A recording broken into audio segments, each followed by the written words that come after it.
Good morning and welcome to our MCA Chicago family activity. My name is Grace. I use they or she pronouns, and I manage youth and family programs at the Museum of Contemporary Art Chicago. We're here every second Saturday of the month with activities for families led by amazing Chicago artists. Today we have MCA artist guide Anna Showers-Cruser, who will be leading us through a workshop about honoring what we make with our hands. We'll be looking at some art together, and we're going to be using some Play-Doh today, which I'm very excited about. So during this activity, we're using the Facebook chat to ask you questions. Go ahead and practice now. Let us know who in your family is watching today and where in the watching from. We will also be making some artwork. So this is a great time if you happen to have Play-Doh around. I've got mine here. You can go and grab it now. We will be showing you how to make your own homemade Play-Doh during this activity, so you can make it afterwards to do the art making activity later today. All of the instructions for this activity are available on our website in this PDF of Anna's activity, so you can reference them anytime and make Play-Doh whenever you want. So without further ado, I will hand it over to Anna to get us started. Hi, everybody. Hi, Grace. I'm so excited to be here today. As Grace said, my name is Anna, they, them pronouns. I am an artist here in Chicago, and I'm also an artist guide with the MCA.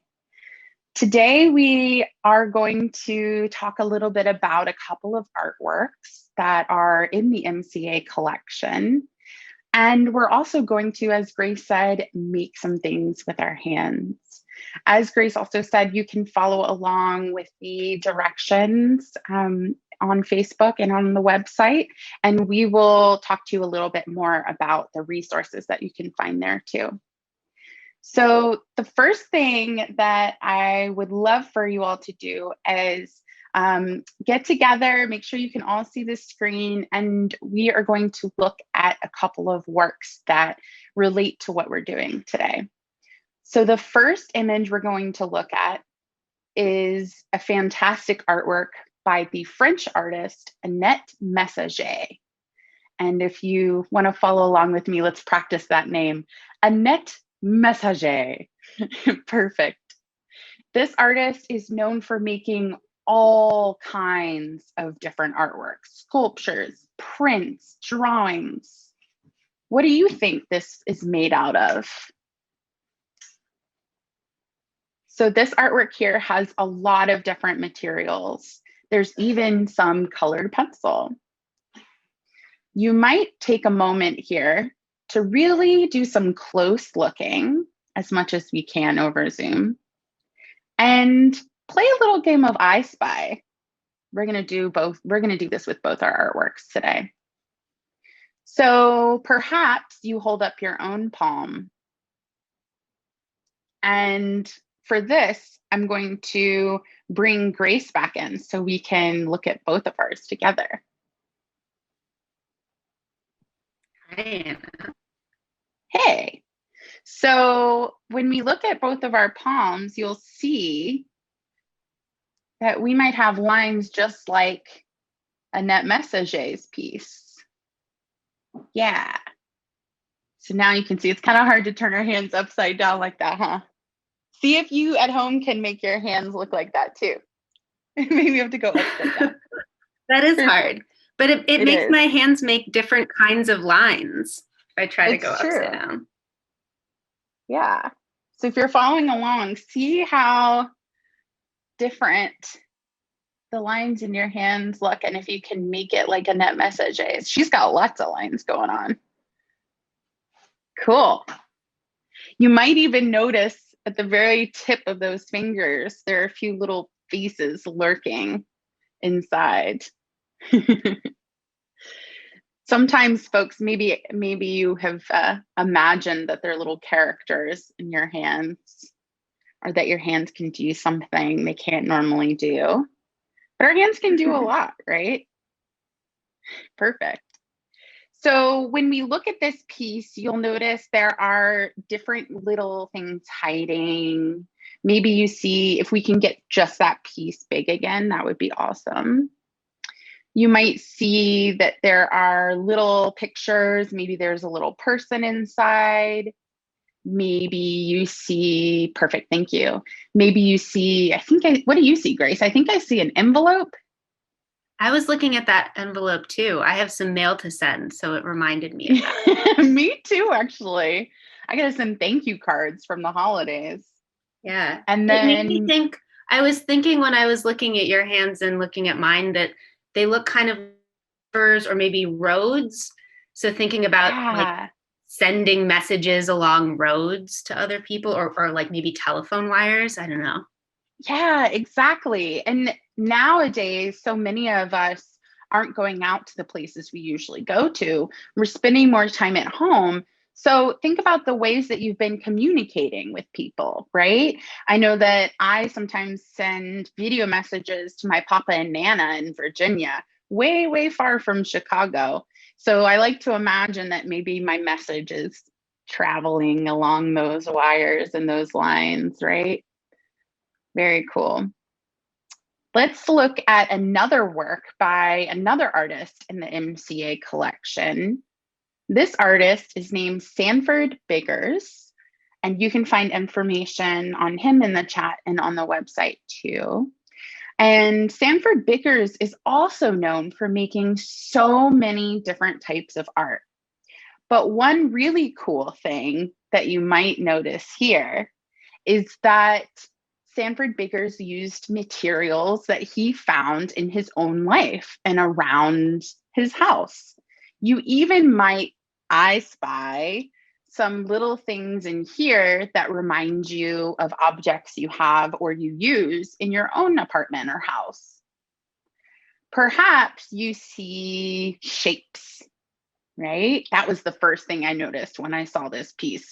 It was like, pow, all kinds of different colors and shapes. So now let's take a minute and just like we did with Annette Messager, look a little bit closer. Can you zoom in a little bit? Excellent. Wow, it looks totally different now that it's up close like this. What do you all notice now that you can see it so closely? I'm seeing a lot of different shapes. You might notice that some of the shapes are kind of like your friend next door. You see them a lot, right? You might see some squares. Tell us what shapes you see. Maybe you notice a lot of lines and drips. And maybe you notice some shapes that don't really follow the rules, right? You might see some shapes that are kind of flowing. So maybe we can pretend to be some of these shapes. Look on the left. You see those black shapes against the white background? Can you make your hands into some of those shapes? Some of them look like thumbs to me, or flowers. Very cool. And now you might begin to notice that the squares that you see in the background there are actually sewn together pieces of fabric. So let's take a minute to look around us and see if we can imagine what feeling this quilt, this piece of all different kinds of fabric stitched together, might feel like.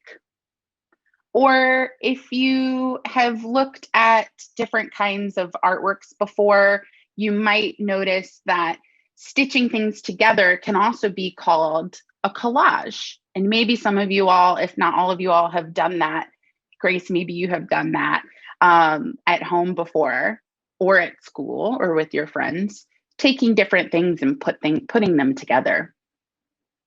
So let's imagine that we are teeny, teeny, tiny little ants, and we're going to travel very slowly over the surface of this quilt. In fact, maybe we don't even have to imagine. Maybe we can use something around us. We have fabric probably on us, right? Maybe you have something to your left that you can use. Let's look over there. Maybe up top. Maybe you're in a blanket for it right now. Maybe to the side. Maybe beneath you. I see a rug beneath me that has shapes, so that could work too. So take a minute and pretend you're that teeny tiny ant and close your eyes and just feel very slowly. Imagine you're just crawling like a little ant across that fabric. Just like the lines in our hands, what kind of lines can you feel? How does the texture feel? Is it soft? Is it bumpy?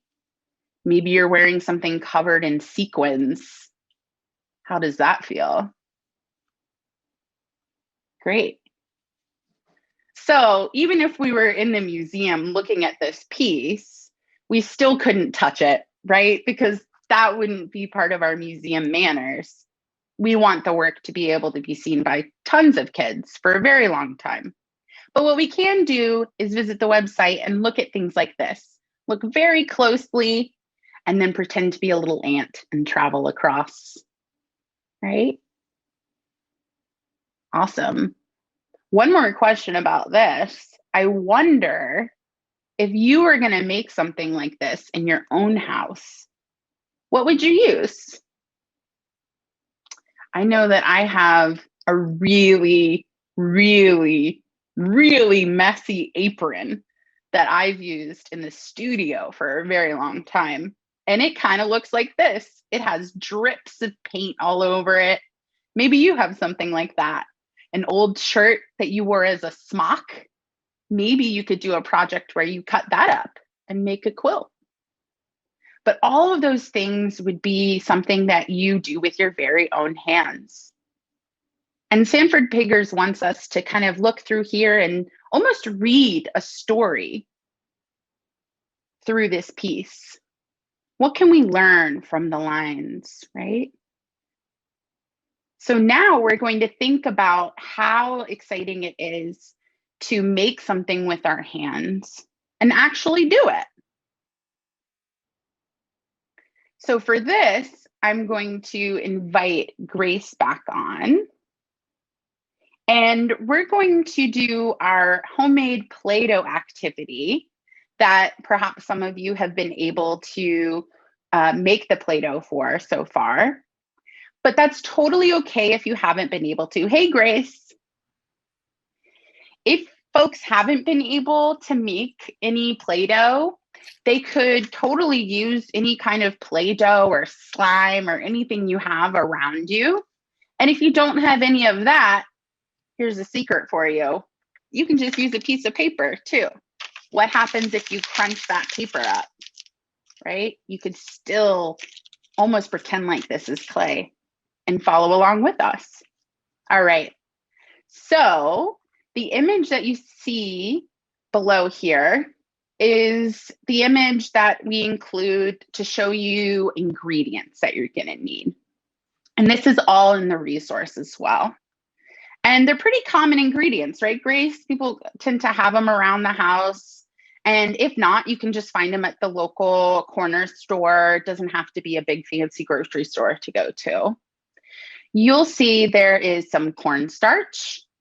There's some baking soda. And baking soda you might use to clean if you help your parents clean, which you do, right? Or maybe you've used baking soda to make a science project. If you've ever seen a volcano science project and it's the lava is foaming over, a lot of times people will use baking soda for that.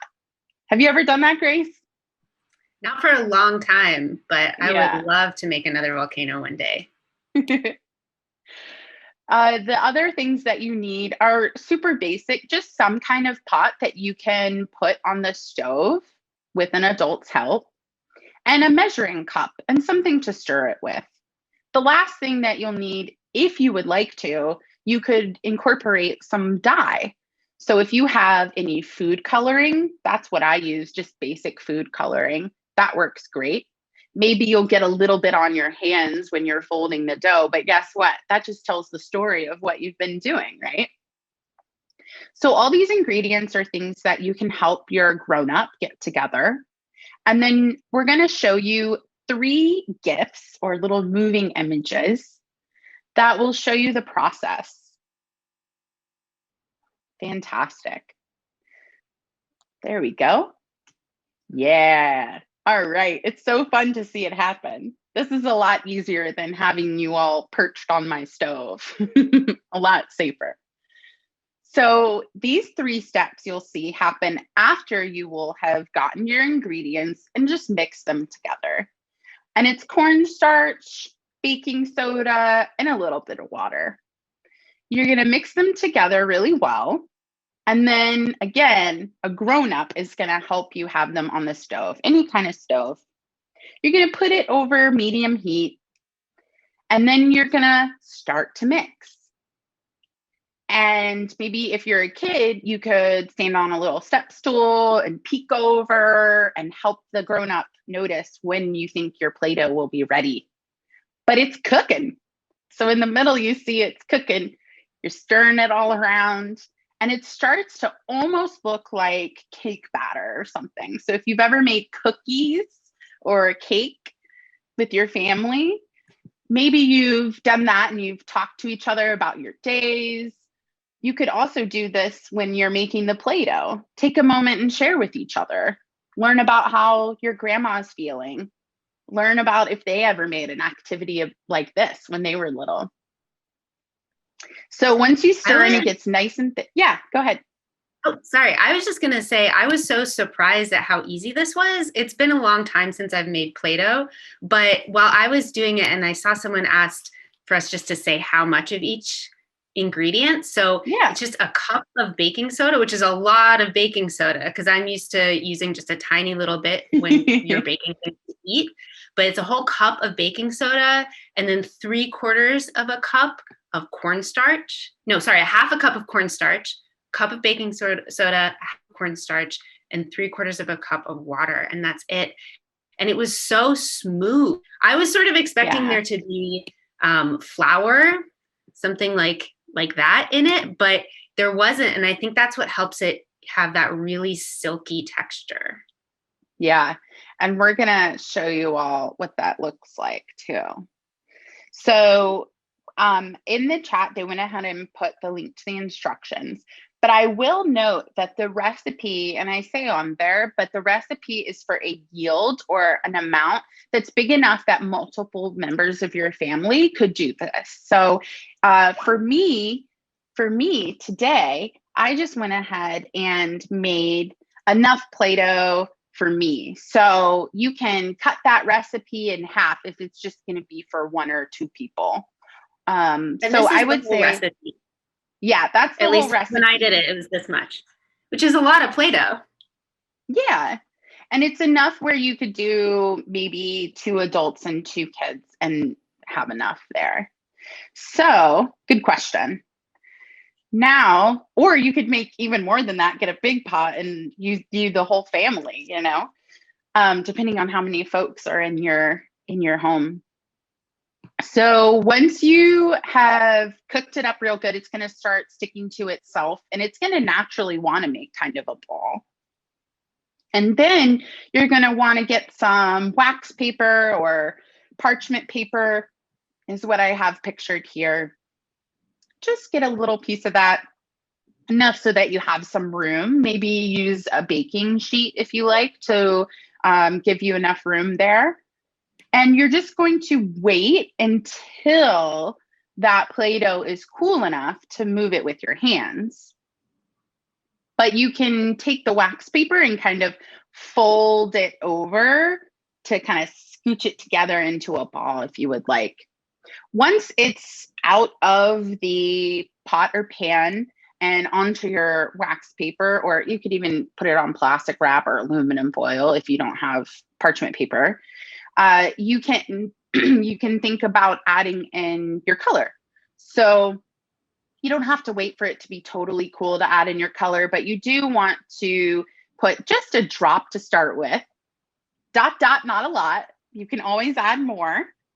And then once it's cool enough, you and your adult, make sure you ask your grown up if it's cool enough. You can start to pick it up in your hands and just fold it over, knead it like dough, which is really the fun part because it means squishing and rolling and smacking it, right? Just like you would with normal clay. Maybe you've done something like this before in school. Maybe you've made a pinch pot, or maybe at home you've been trying some air dry clay. Model Magic is a Crayola product that you can use that's pretty fun, that is air dry clay. So once you have your clay cool enough and you've added your dye if you want to, I did pink. Pink is my theme today, I think. I'm feeling very rosy. You can start to take off a piece and just roll enough of it around in your hand that it's going to fit in your hand. So if your hand is this big, you don't need more than what fits in your palm. Yeah. So you're going to roll it, feel it. Grace described it as feeling silky. What do you all think it feels like?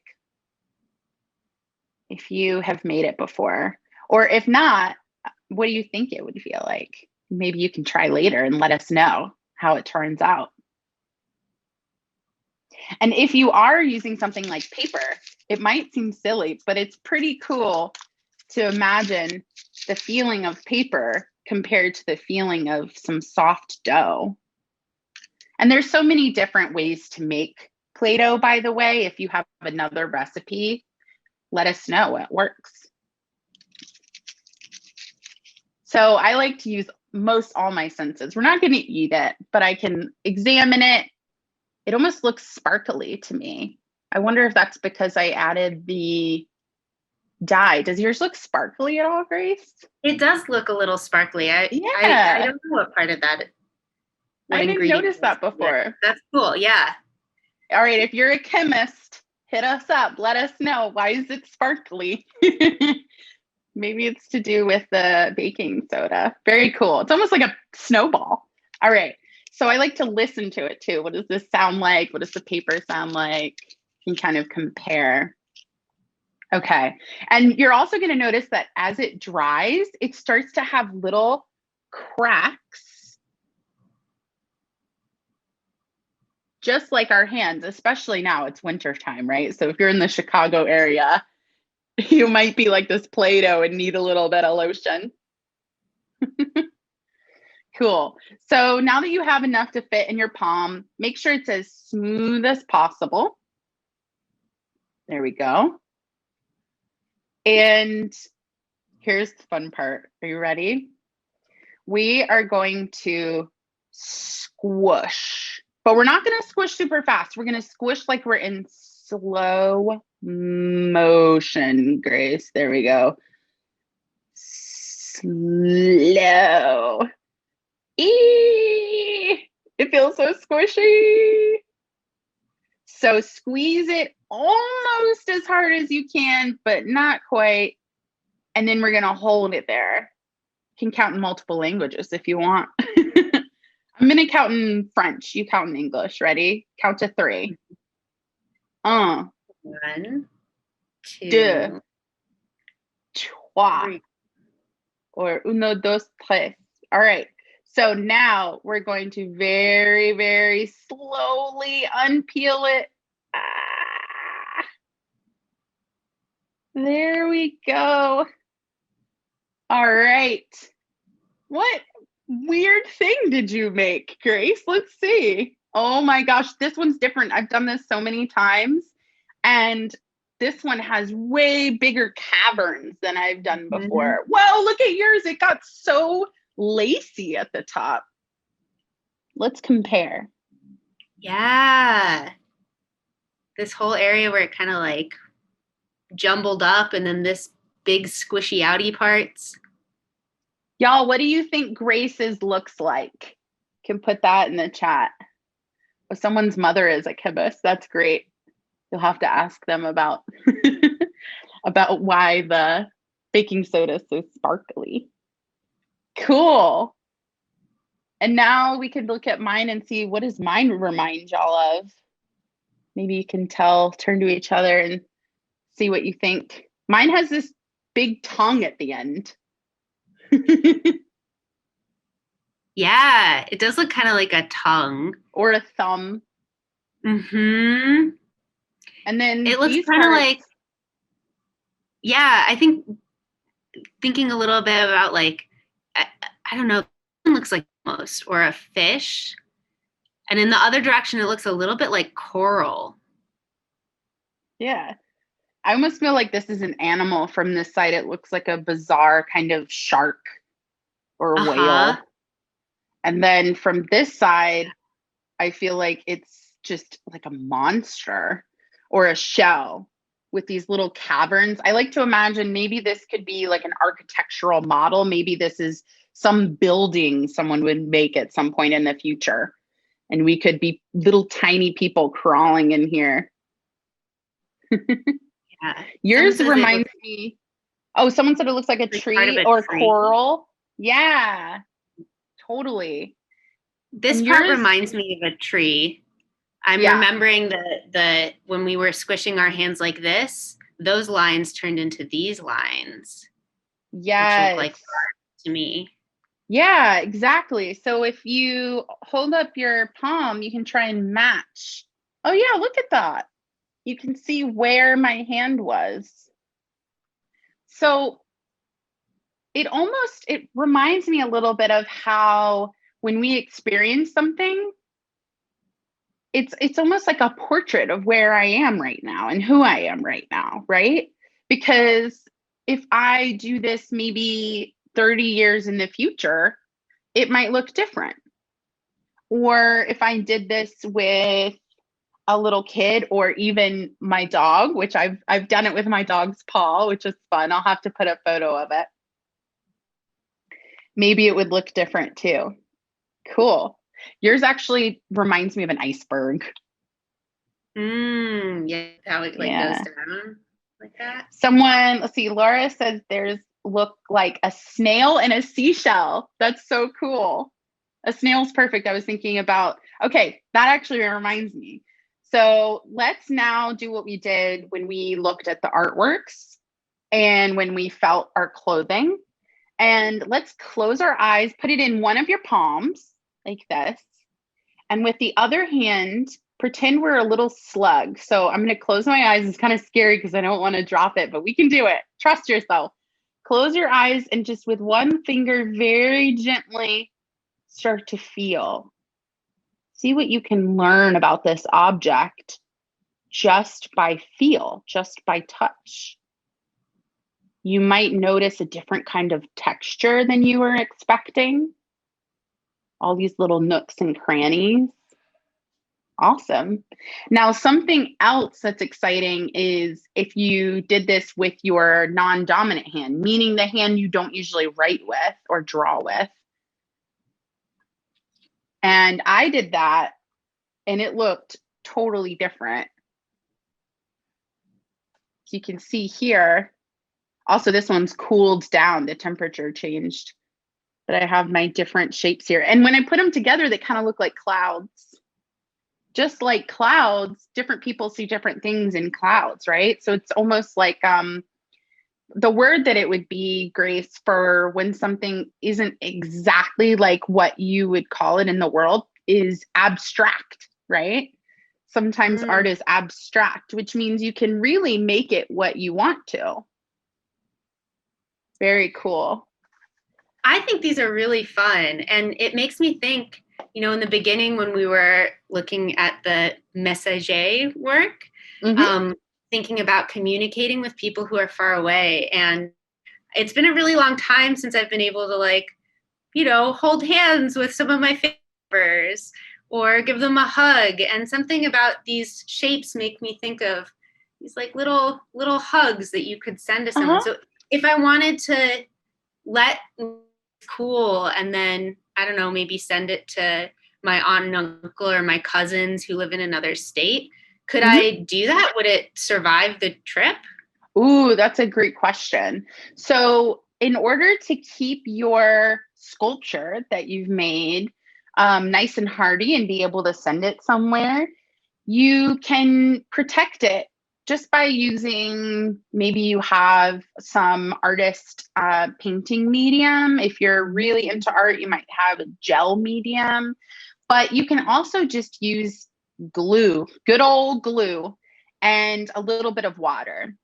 And I say that on the instructions as well.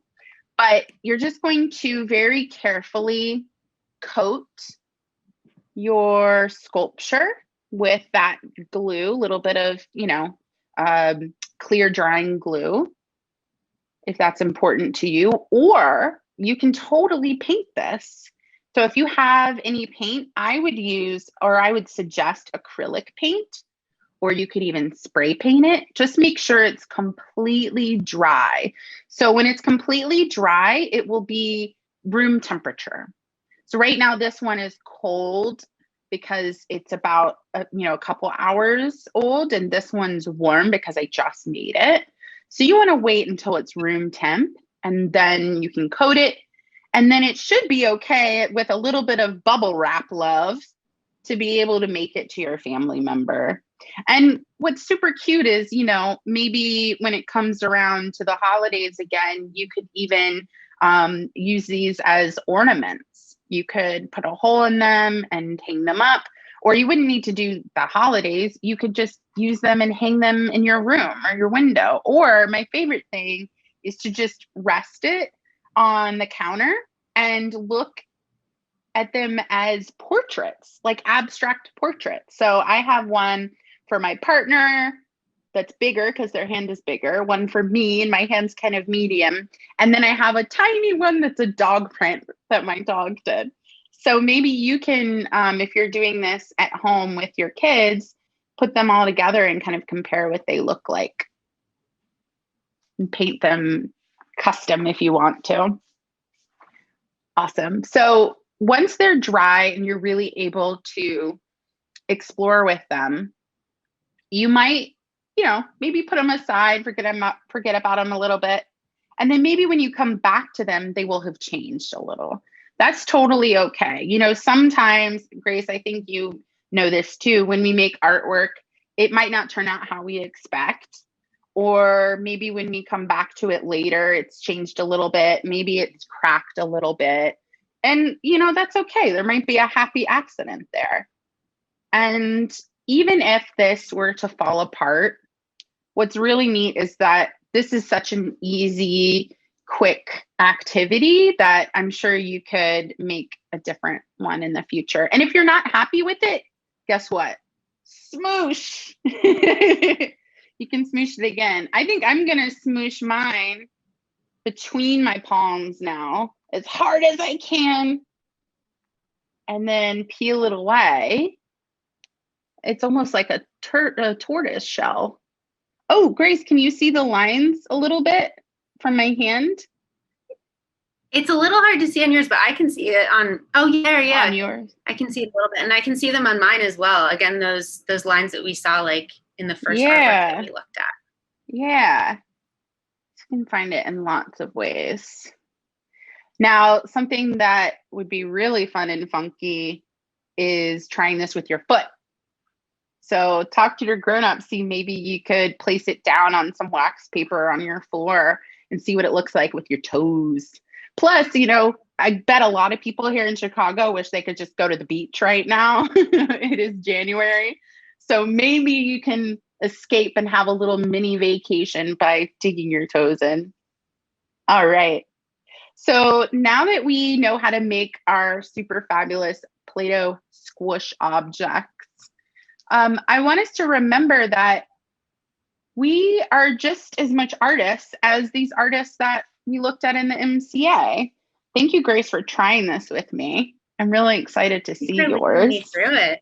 Yeah. Yeah, I'm excited. I have this other bit of Play-Doh to get my family to make. Yeah, that would be great. Play-Doh portraits.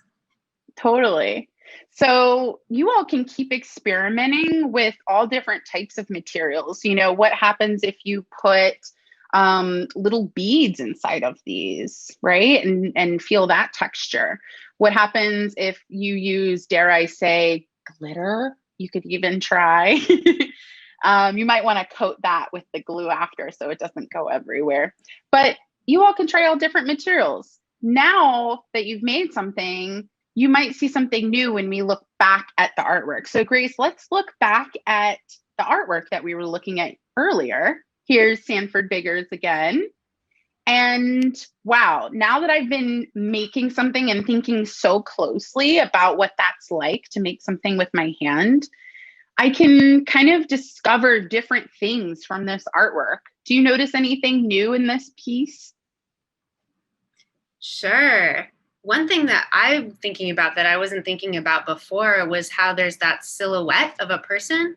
It's almost like the negative space of our hands, this sort of portrait of the space between things, which I hadn't thought about before. But this idea of like, what does an outline feel like versus what is the thing itself? Absolutely. So What does an outline feel like? Yeah, yeah. And lines are all around us, right? Like even my cats overlapping on my sweater here remind me of what I'm seeing here in the Sanford Bakers piece with the black geometric lines that sort of look like robots up in the upper right corner to me. That just reminds me of robots for some reason. Or the more fluid, organic, those kind of funky, wonky shapes that we see in the background with that black pattern. So maybe for those of you who are younger folks at home, that might be a good vocab word to learn about when different shapes repeat, right? That's a pattern. And I wonder too, if you notice a pattern of shapes happening in your project, is it scoop, ridge, scoop, ridge, scoop, ridge? So you might notice those too. And Sanford Bakers is really telling a story here. I might see a different story than you do, but you can start to follow along and really notice how important it is to use things around you to make your artwork. And that, if it teaches us anything too, it can be that you don't have to have tons of money in order to be creative. You can just use what's around you, right? Very neat. So if you have found other ways of making artwork with things just around you, please let us know in the chat. Maybe you've made things from old magazines. Maybe you've, like I said earlier, maybe you have an old apron or smock or something that you could cut up and work with. So if you've done any other projects like that, let us know. But what's really neat is if you weren't an artist before, now you are. You don't need my permission. But I hereby bequeath you, if I was the queen of art, I would say, you've done it. You are an artist. Claim your identity, squish your clay, and know that you can return to the MCA and see these artworks in person once it's safe. But you can always look at them and a lot of other artworks where artists have used what they have around them just by visiting the website.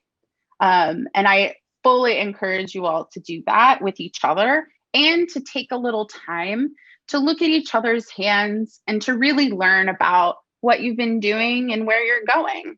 And just like some folks might use their hands to communicate every day in American Sign Language or in sign language across the globe, they can be really great communicators too. So let us know what you've learned, and I can't wait to see your work in the museum someday. Who knows? Let us know what is the next thing that you're going to make with your hands. That's my final question to you all. Thank you so much. I think I'm going to go play with the clay some more. Yeah, me too. Thank you all so much for joining us and for experimenting and exploring some art with exploring some art together today. Our live stream portion of Family Day is coming to a close, but our Family Day continues with a whole bunch of artist-made resources for you to explore. So please check out our newsletter for all of the resources that we made for you all this month. You can also find our picture recommendation store. So we have a chosen picture book every month to go with our themes and activities. And please do subscribe to our newsletter to get updates for next month's Family Day. And you can do that at this link that's coming into the chat now. So thank you all again, and see you next month.